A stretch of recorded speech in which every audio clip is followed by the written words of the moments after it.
নমস্কার, তিয়াশার রান্নাবান্নাতে আপনাদের সবাইকে স্বাগত। আজকে শেয়ার করব শাপলা দিয়ে চিংড়ি মাছের দারুণ একটা রেসিপি। তো তার জন্য এখানে ফার্স্টে গ্যাস অন করে একটা কড়া বসিয়ে তাতে পরিমাণ মতন দিয়ে দিয়েছি সর্ষের তেল, আর এখানে দুটো শুকনো লঙ্কা দিয়ে দিয়েছি ফোড়ন হিসেবে। এবার তেলের মধ্যে হালকা একটু শুকনো লঙ্কাটাকে নাড়িয়ে চাড়িয়ে নেব, একটু ভাজা ভাজা করে নেব।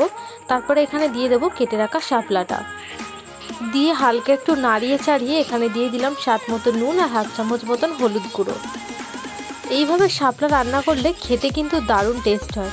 রেসিপিটা দেখার পর কিন্তু একবার অবশ্যই এইভাবে রেসিপিটা ট্রাই করবেন, আর যদি ভালো লাগে তাহলে লাইক, কমেন্ট আর সাবস্ক্রাইব করবেন।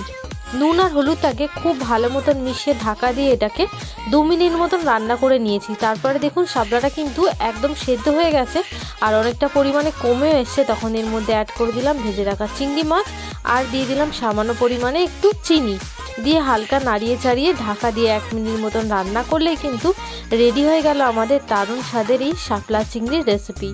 যদি রেসিপি ভালো লাগে তাহলে কিন্তু অবশ্যই লাইক, কমেন্ট আর সাবস্ক্রাইব করবেন, আর এভাবেই আমার পাশে থাকার অনুরোধ রইল।